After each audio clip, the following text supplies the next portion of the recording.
2024年9月末現在、サッカー日本代表はワールドカップアジア最終予選で中国代表に7対0、バーレーン代表に0対5と素晴らしい結果を残しています。日本代表のワントップを務める選手といえば上田綺世選手、浅野拓磨選手、他にも前田、古橋、小川、細谷選手などの名前が挙がります。しかし2024年も終盤を迎える今、国内外で他にも結果を残しているストライカーが複数人います。今回は代表招集を期待される4人の選手を紹介します。大橋祐希選手、 EFL チャンピオンシップブラックバーンローバーズ FC 所属。まずは当チャンネルでも何度か紹介している大橋祐希選手です。大橋選手はジェフユナイテッド千葉のアカデミー出身、千葉県立八千代高等学校を経て中央大学へ進学しました。大学4年時には関東大学サッカーリーグ戦2部で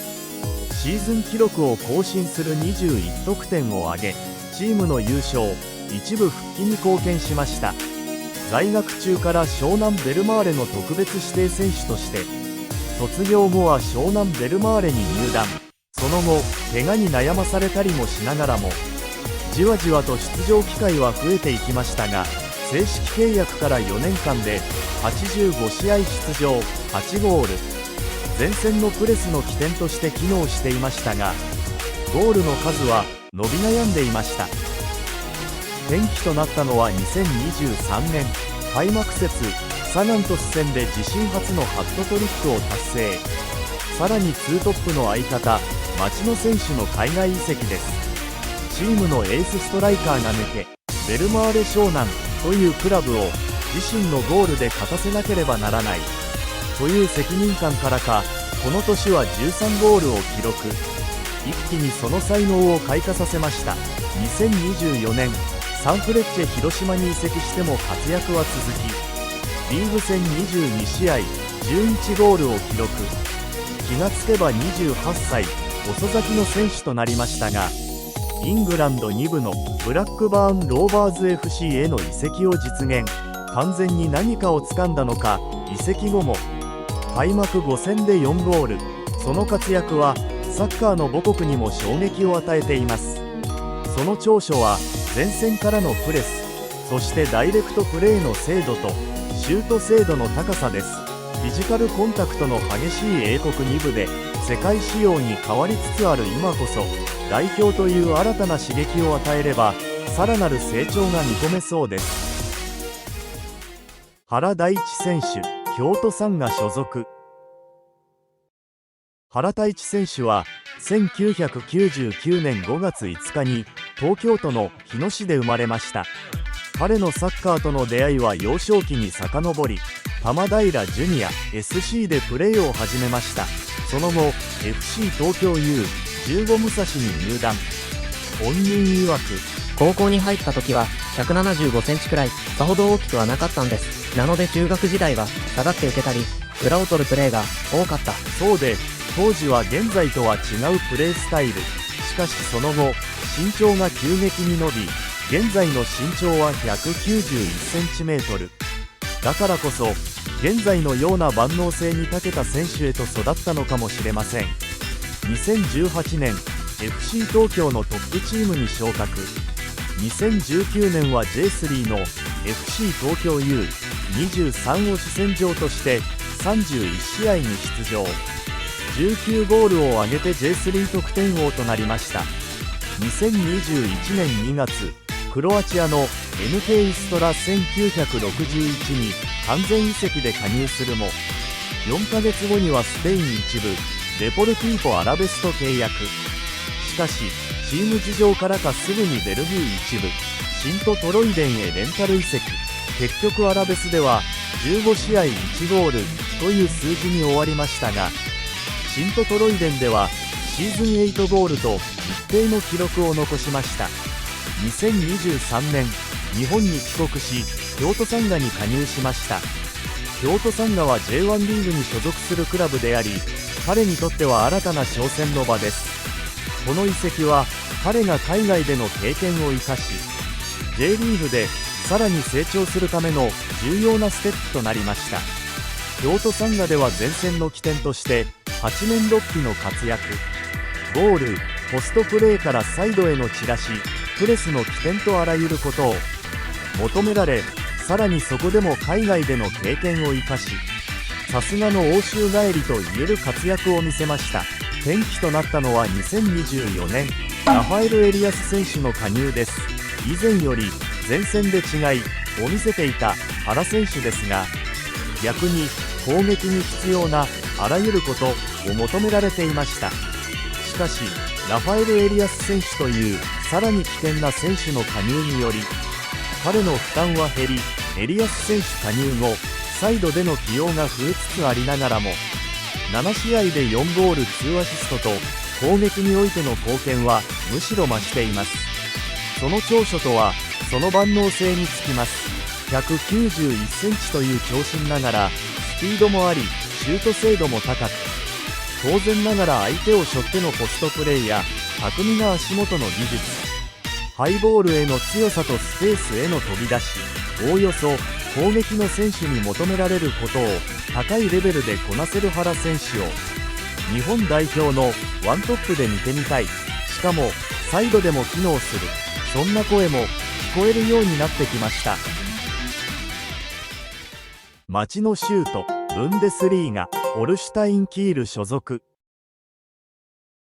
町のシュート選手は現在ドイツのブンデスリーガに所属するホルシュタインキールで活躍しているフォワードです。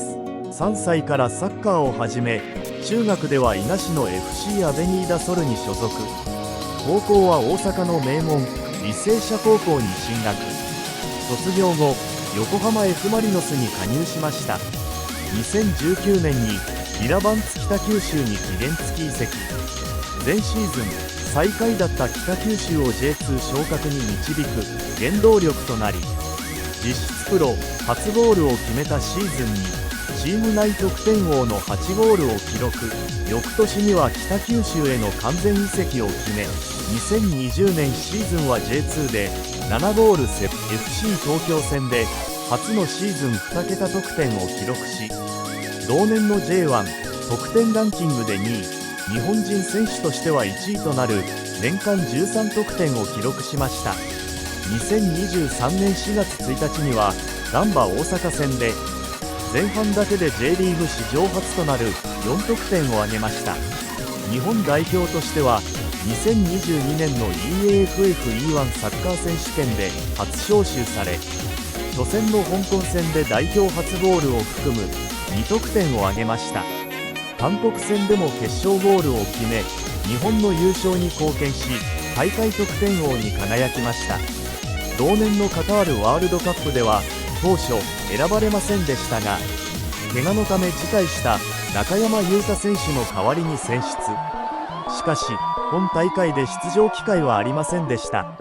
その後2023年6月にドイツ2部のホルシュタインキールに完全移籍し、8月5日に SPVG ジーグロイターフェルト戦で移籍後初ゴールを記録。シーズン通算では30試合出場で5得点6アシストを記録し、移籍初年度でクラブ歴史上初のブンデスリーガ1部昇格に大きく貢献しました。その長所は 185cm のがっちりとした体格と献身性、そしてその経験です。すでに A 代表招集済みどころか E1 選手権得点王、ワールドカップメンバーにも選ばれています。出場はありませんでしたが、次回の大会への意欲は誰よりもあるはず。さらに今現在ドイツブンデスリーガ1部所属とこの動画で紹介する他の3人に比べて所属クラブリーグは1つレベルが上です。しかも5試合4ゴールとその実力が一部でも通用することを証明中です。そろそろ代表復帰はいかがでしょうか。三重県伊賀市出身ということで、出身地にちなんだゴールセレブレーション忍者ポーズを再び A 代表でも期待したいです。